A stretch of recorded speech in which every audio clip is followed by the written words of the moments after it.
Welcome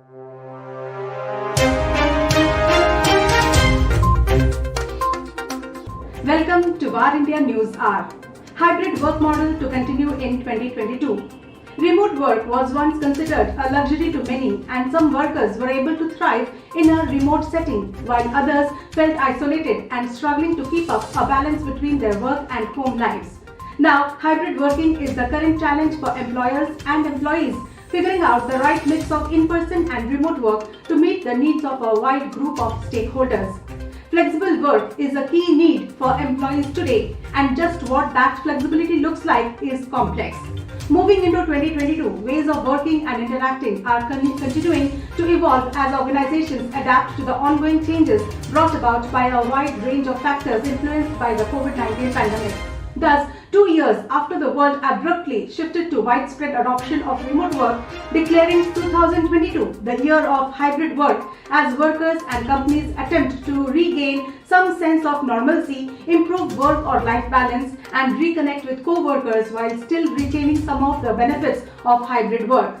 There are a lot of benefits to remote work, that is, no commute, more flexibility in the day, fewer distractions and interruptions, but for many, there are also a lot of downsides like social isolation, lack of motivation, and difficulty maintaining a good balance between their work and personal lives. The main benefit of hybrid work is that it offers employees the flexibility to work in the style that suits them best. People who thrive in an office setting could go into the office every day. People who really do well working at home can continue doing that, or people could opt for a mix of the two, which can result in greater creativity and happier employees. Now, the challenge is a great number of resignations has seen employees demand more humanistic policies and practices, and employers recognize that to retain their people, that they need to become truly people-centric. Employees want to see real changes around diversity and inclusion, flexible working, ethical behaviors, and sustainable workplaces. The advantage of flexibility is that recruiting efforts can be opened up because geographical constraints can be removed and companies can appeal to people with different working needs such as working parents or caregivers. This opens up your talent pool to a wider, more diverse group. Let's look into today's headlines in VARINDIA. NSE hit with another technical glitch. NSE was hit by another major technical glitch as prices for several stocks stopped updating on the screen. According to the NSE statement, trading in all segments is functioning normally. However, Nifty and Bank Nifty indices are intermittently not getting broadcasted. The exchange is working on resolving the issue and shall keep the members informed. The recent glitch on NSE comes exactly after the exchange had to be shut down in February last year due to glitches in the servers, raising several questions on the technology and its automation. NaviTechnologies to file for Rs 4,000 crore IPO soon.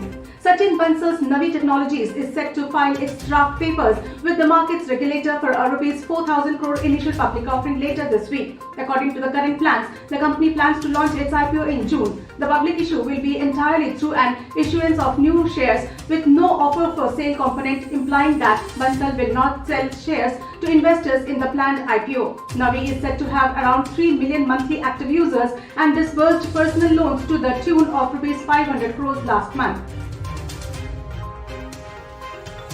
Hackers leak internal source code for Samsung Galaxy smartphones.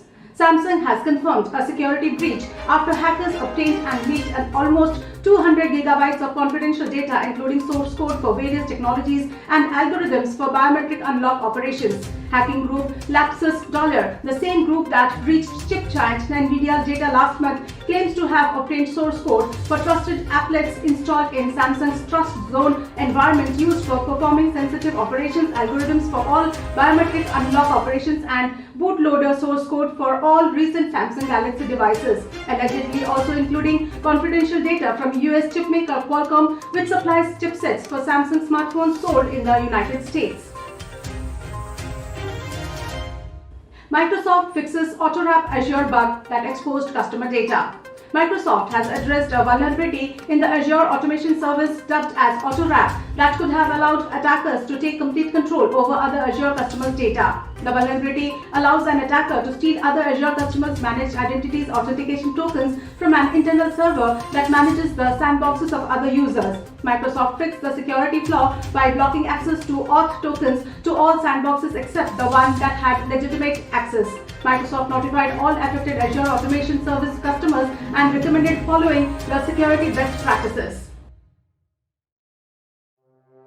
Google is in talks to acquire Mandiant. Google is interested in acquiring Mandiant to boost its cloud security in an effort to better compete against Microsoft Azure, resulting in the uprise of 16% shares of cybersecurity firm. Mandiant has a market cap around $5.25 billion and was previously under the FireEye umbrella before that brand was sold.